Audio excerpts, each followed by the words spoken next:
اب یہ جو آپ کانٹریکٹ سائن کیے ہیں ان کے اوپر ایویلویشن ہوگی ہر منسٹری کی، اور ہر منسٹری اپنے اوپر بھی پریشر ڈالے گی کہ انہوں نے اب یہ ٹارگٹس میٹ کرنے ہیں.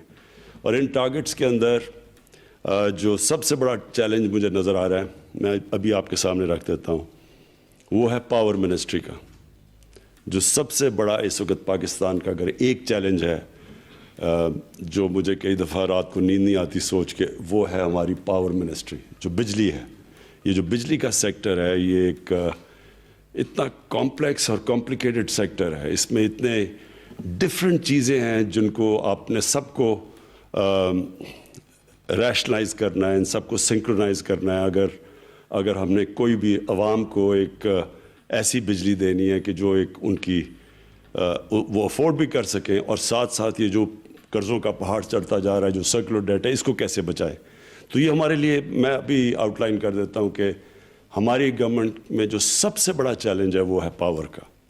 یہ ہے ہمارا نمبر 1 چیلنج، جو ہمیں اس پہ جتنا بھی ہم کام کریں اور کوشش کریں، اس کے اندر کئی فیکٹرز ہمارے کنٹرول میں، کئی ہمارے کنٹرول میں بھی نہیں ہیں، لیکن نمبر 1 میں صرف چیلنجز سامنے رکھ رہا ہوں.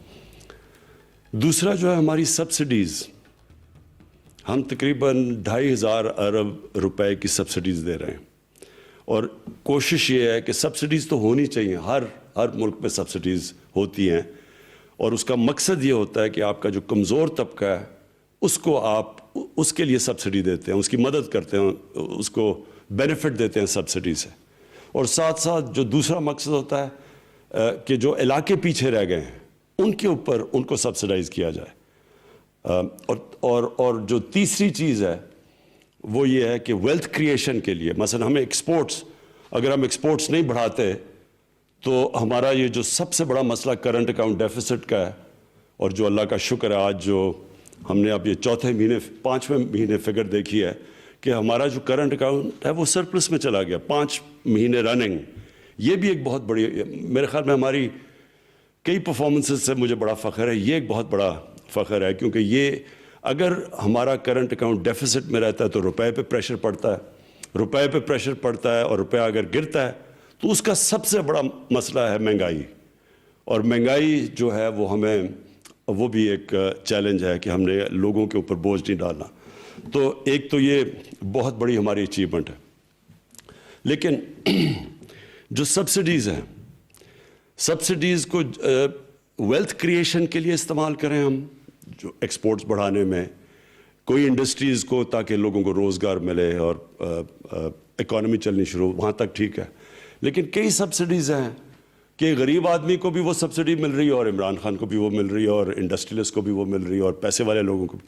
تو وہ جو ہے سیکنڈ چیز جو ہماری ہے کہ ہم نے ان سبسڈیز کو ٹارگٹ کرنا ہے، فوکس کرنا ہے صرف ان 3 طبقوں کے اوپر.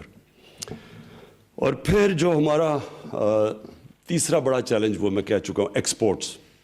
جب تک ہم اپنی ملک کو ایکسپورٹس کی طرف نہیں لگاتے تو ہم کبھی بھی اس سے نہیں نکلیں گے، یہ ویشس سائیکل سے، کہ ہم جیسی ہماری اکانومی اوپر جانے لگتی ہے ہمارا کرنٹ اکاؤنٹ ڈیفیسٹ اس لیے ہونا شروع ہو جاتا ہے کہ ہم امپورٹ زیادہ کرنا شروع ہو جاتے ہیں، وہ روپے پہ پریشر پڑتا ہے، پھر ہمارے فارن ایکسچینج ریزروز پہ پریشر پڑتا ہے، اور پھر ہمیں IMF کے پاس جانا پڑتا ہے. 20 دفعہ پاکستان IMF کے پاس جا چکا ہے. تو ایکسپورٹس کے اوپر ایک اسپیسیفکلی اب ہم نے پورا زور لگانا ہے.